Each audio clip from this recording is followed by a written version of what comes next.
Hello, welcome to SquishiVision with a new setup. I mean, this isn't the best way to kind of show this off because I'm showing you this in what I think is 2-to-1 aspect ratio, so you're not really getting the full kind of width of what you should be seeing. But consider it a sneak preview. When I do whatever I do next, that's a full screen thing. Yeah, I'll do this whole thing again, but um.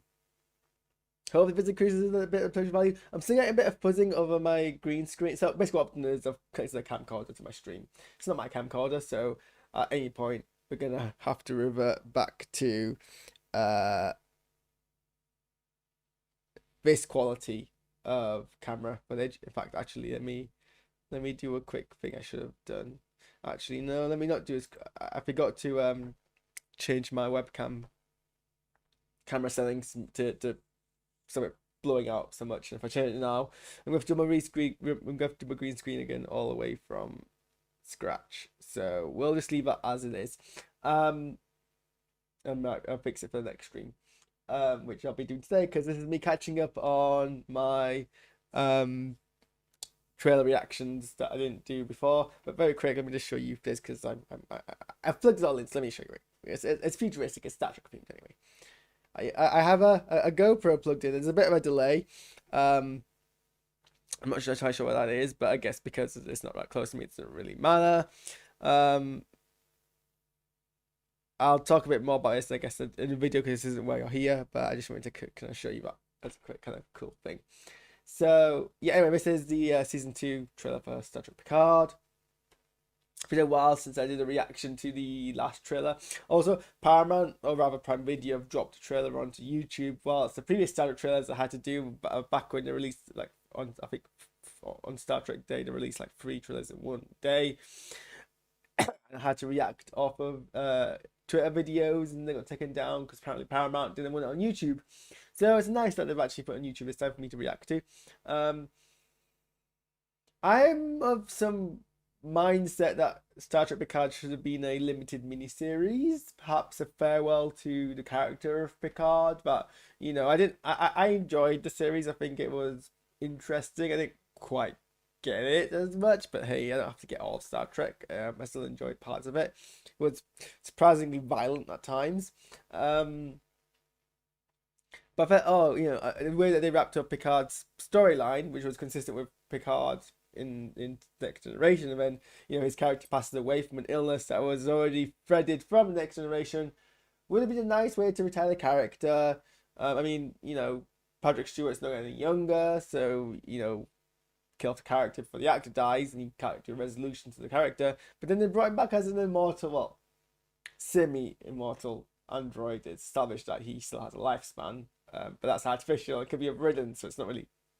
Doesn't really well, anyway, so but they're making a new season, and apparently they're making a 3rd season, but then that's a very kind of limited amount. They're not going to make a 4th season regardless of how well the 3rd season does. So I guess it's kind of the same thing. It's just prolonged a couple of years. So, you know, pragmatically, hey, don't think this is me being cold, but hopefully Patrick Stewart lives that long. Anyway, so without further ado, let's take a look at this trailer. So I'm gonna jump back to my crappy webcam to do this reaction because one of the, and maybe something I'll fix, but my camcorder is all the way up here, my webcam is there, and the screen's there. So if I watch this and react, I'll be watching, you will see me staring down.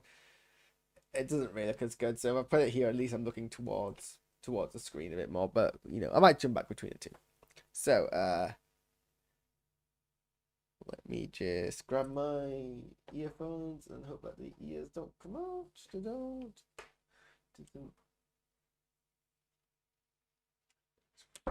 Here. Okie dokie. What? So aspect ratio. This is the right one, and let's give this a watch, shall we?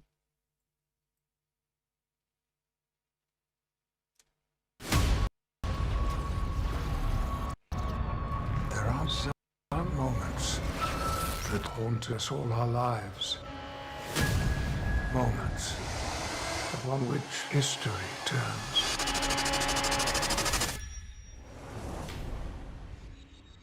Well, hello, my friend. What is this? What have you done? Welcome to the road not taken. Do you have any idea what's happening here? Reality has been broken. There is a divergence.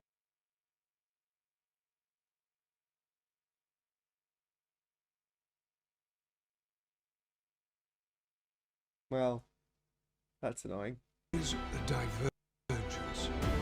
I know someone who could help us understand the change in time.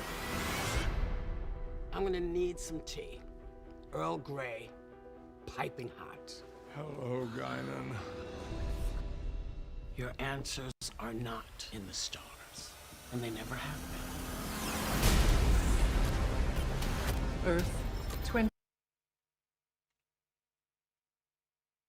Is this my own hubris? Is this because I plugged in 2024. That's in 2 years from now. What? A single change is vastly more dangerous than you realize. None of our tomorrows are guaranteed. You're gonna have to let go. We're stronger together. You must bring us home. This is a very bumpy century. But I think I'm getting the hang of it.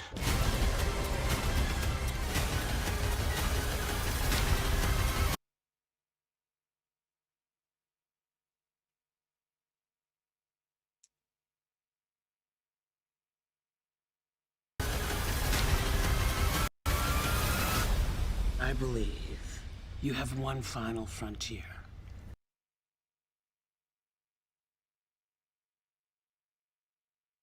Yet to come.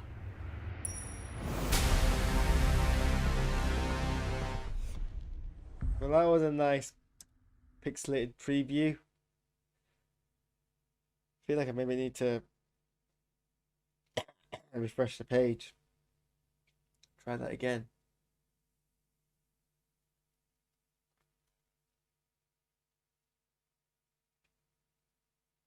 I did restart my computer before I did this.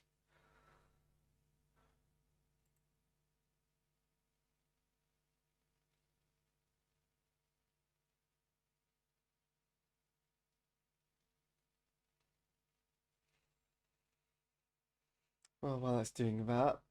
So, I mean, well, I got the gist of a lot of it. The time travel series, and to be fair, Star Trek does time travel very, very well. I do wonder how Q is going to react to Jean-Luc being an android, because it never struck me as Q being the type of person who really would settle for that. But hey, I mean, maybe he will. Maybe he's more enlightened than I am. And they're traveling back to 2024, which is an interesting time. I don't think Star Trek has ever been so contemporary. I mean, I know it's gone for like settings more close to our present. I don't know if it's ever gone for a setting. Maybe it has, but obviously, if it has, every time I've watched it do that, I've watched it from the perspective of someone who, wasn't alive for most of that. I mean, the only Star Trek I've ever been alive for, I think is probably. Well, no, obviously the latter parts of DS9 and Voyager, but I was like 3 or 4, and 10 when the Enterprise came out. I didn't watch the Enterprise during its. There are some moments that haunt us all our lives. Moments.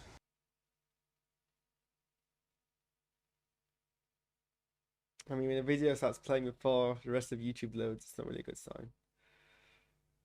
I'm gonna have to restart my computer again. Ugh. It's so annoying.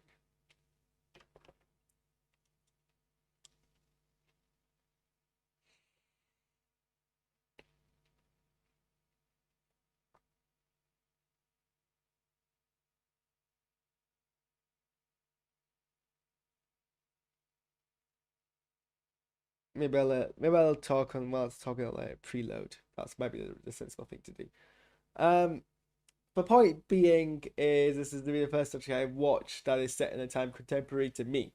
So I guess that's an interesting concept. And I guess it saves the production value. You don't have to do much CGI when you're setting things stuff in like present times. A whole bunch of characters make a return. Guinan makes a return, which is one of the things which is like heavily publicized in this.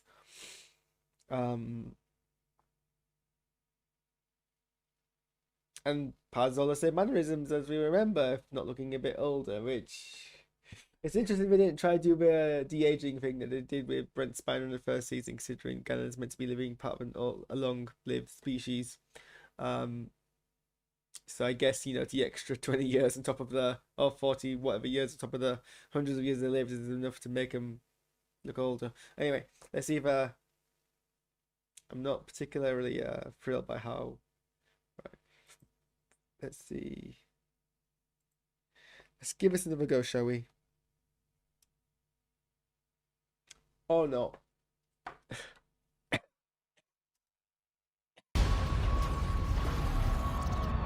There are some moments that haunt us all our lives. Moments upon which history turns.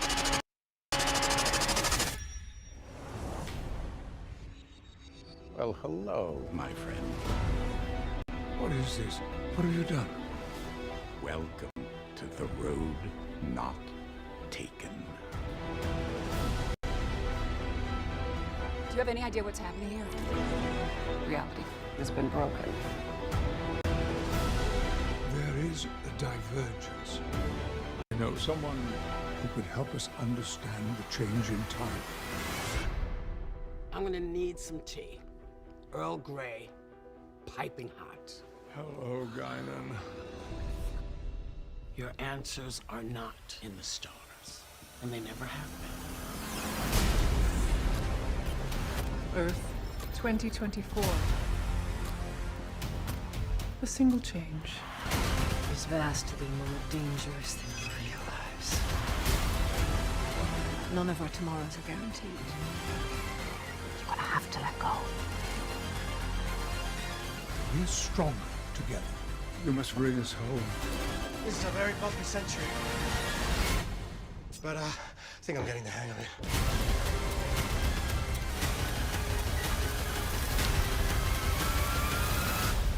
I believe you have one final frontier yet to come.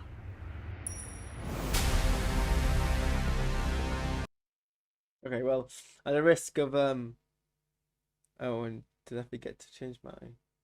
Yeah, I did. I forgot to change my thing back.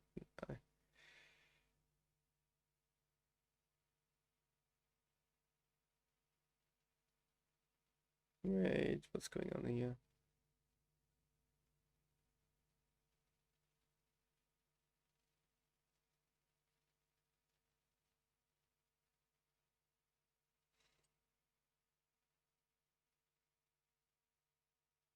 Oh no, I did it. Yeah. Never mind. Ignore me. I'm simply going insane. Got confused with the camera angles. This happens to have all these cameras staring at me. Where was I? Yeah. So I don't think we're actually given that much in terms of plot. Clearly, something happens in the past which changes the future. It's unclear who's responsible. Is it Q who's responsible? Because when they're talking about that change, they show different characters. We see Brent Spiner. Is he playing? What's the name? Otto. Whoever was in the. I've lost track now of the Soongs. But is he playing Dr. Soong from season 1 of this? Is he playing a different Soong?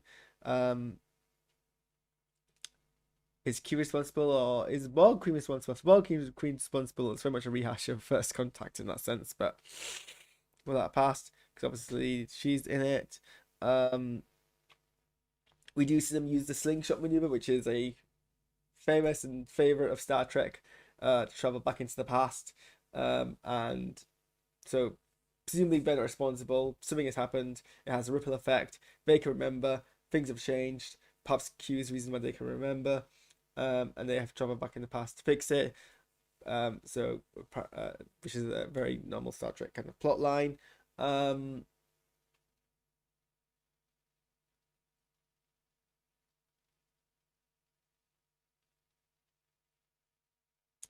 And hopefully, I guess because it's more of a normal Star Trek plotline, it'll be a bit more favorable to people who are, I guess, a bit more objectionable to the first season. I guess I can risk scrubbing through it. But again, I don't think it's much detail. Is this? I don't know who's. I don't know if this is what's happening here. Across the blur, I was under the impression that this might be a callback to 7 months the death of Egypt, but actually I think that's more. Oh yeah, here's a HD version. I think it's actually more like that. Actually looks more like Raphael, and that looks more like Elnor. But I don't think they're gonna be spoiling Elnor's death. So, but clearly something's happened to him. I mean, he's in pain.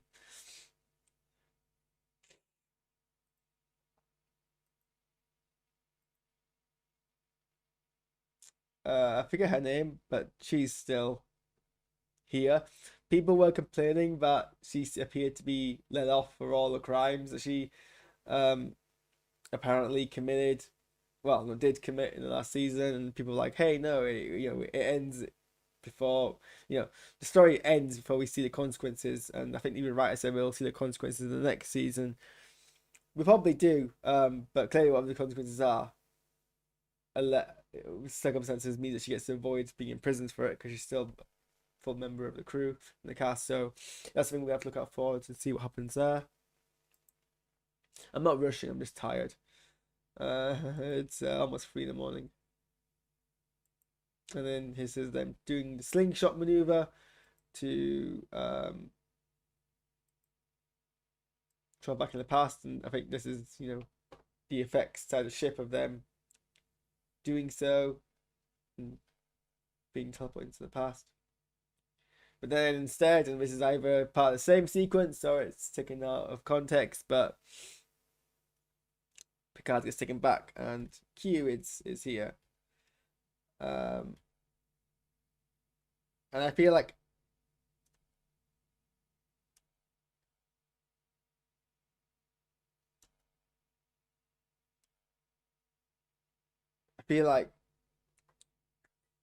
we're only scratching the surface of the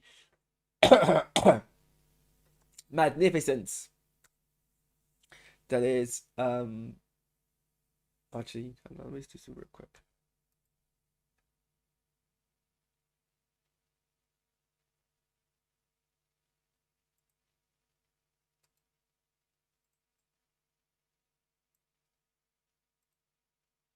Cool.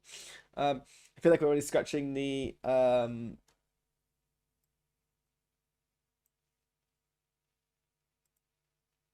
I'm just playing around myself here, but I think we're only scratching the surface of what to expect from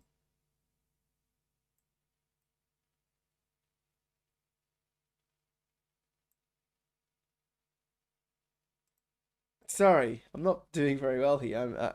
I'm getting distracted by my new setup and different things I should have done before I started the stream. What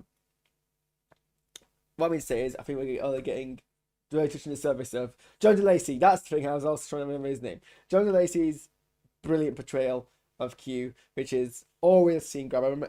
I keep watching his episodes in Star Trek. I keep watching his scenes in Star Trek, and he bounces off every member of the crew so fantastically that I think more than anything else, I'm more excited. I mean, not to say Patrick Stewart isn't absolutely intense as well, but seeing both of them on screen again and act off each other is frankly going to be just outstanding. Whether or not they tackle the subject of how Q feels that he's now a robot, it's still going to be quite a promising interaction to see again. I'm not sure what these are. There seems to be like force field around the Earth. And then here is Forward Avenue, where 10 Forward is, which is Guardian's new bar.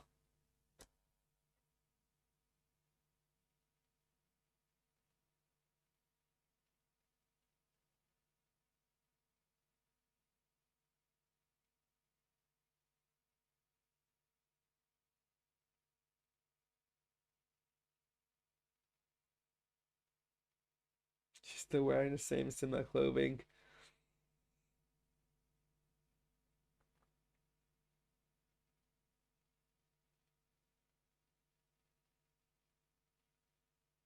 And this is them traveling back out of a slingshot maneuver into Earth 2024.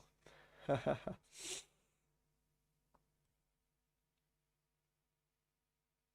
yet somehow looks still a bit futuristic. So this is one of the implied kind of changes to, pause please, to the past. Some Vulcans do some kind of mind meld with a kid.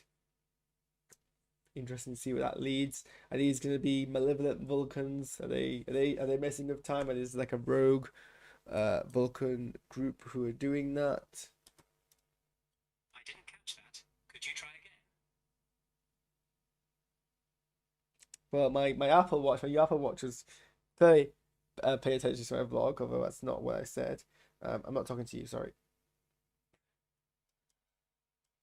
And then I think this is Alice Krieger playing the role again. Well,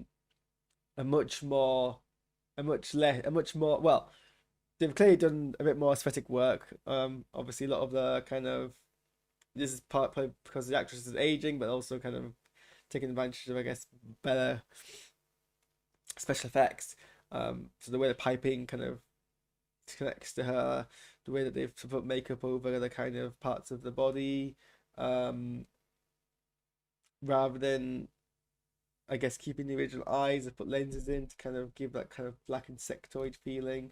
And so this is the implication there that the Borg have something to do with this. But then we see Q passing one of Brent Spiner's characters, one of the Soogs. Some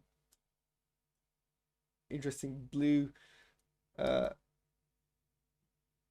vialed object.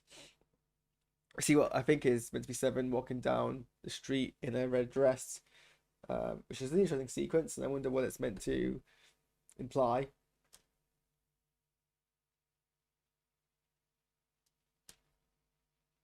A high-speed chase.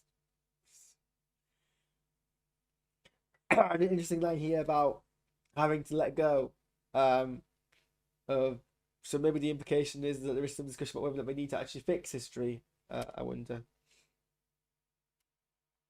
Oh, I was curious to know who these were.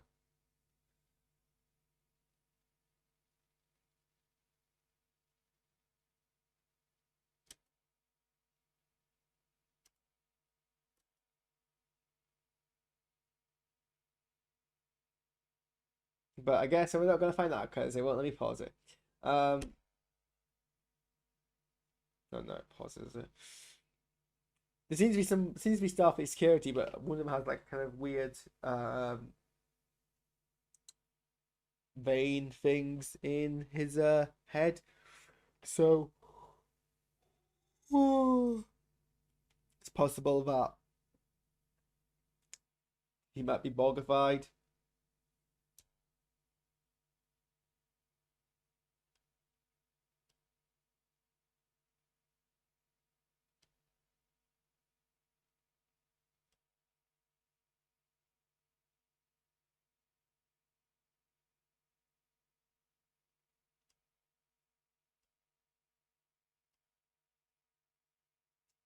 Some Starfleet officers beating up cops, which is stuff we like to see.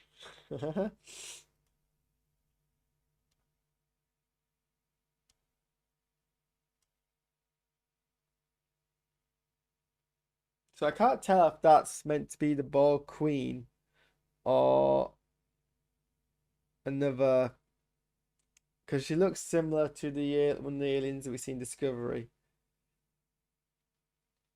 But that just might be me not seeing this image right.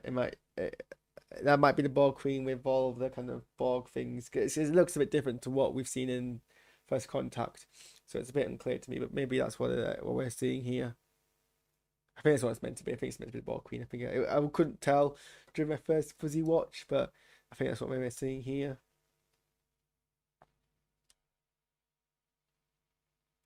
And that weird kind of insidious like shot when Picard's walking down and some alien appears behind them. I wonder what's up with them. Obviously, we get Q doing his very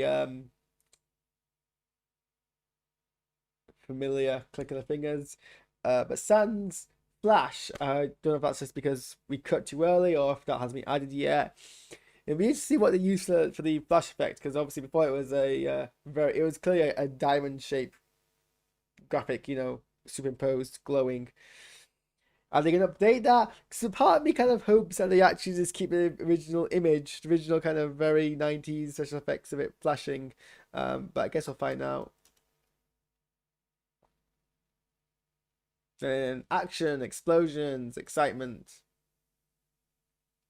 And then quiet introspective scene. Standard video editing. And then the date of the show. So yeah, I guess it doesn't really give you much in terms of, because a lot of Star Trek is all about content and what it discusses. We don't really get much of that. So, and this is the final trailer. So I'm intrigued to see where it goes. I don't think we'll necessarily see. So I'm just aware of how poor and quality the stream has been, and also the fact my nasals are playing up. So I'm going to just end on that note. I mean, the 4th of March is earlier than I was expecting. I thought it was going to be a bit more summer-wise, but this is actually a week and a half away at this point. In fact, actually, I think it is actually just about. Yeah, it's like it's going to be next Monday, I think. Hang on. I have a calendar on my watch. Let's look at that.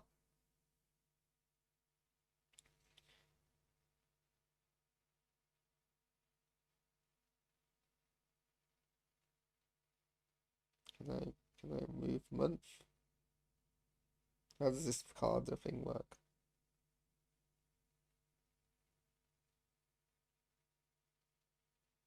Nope, apparently I can't. So I guess we'll never know. Check my phone. Okay, so it's end of next Friday. That's when this comes out. So I guess we'll have more videos for us to go through. So yeah, I guess I'll watch it then. I'll give you my thoughts back and then how it's going. Let me know if you're. But yeah, it doesn't really discuss what the show is about, other than there's a time travel element towards it that we're gonna end up exploring. But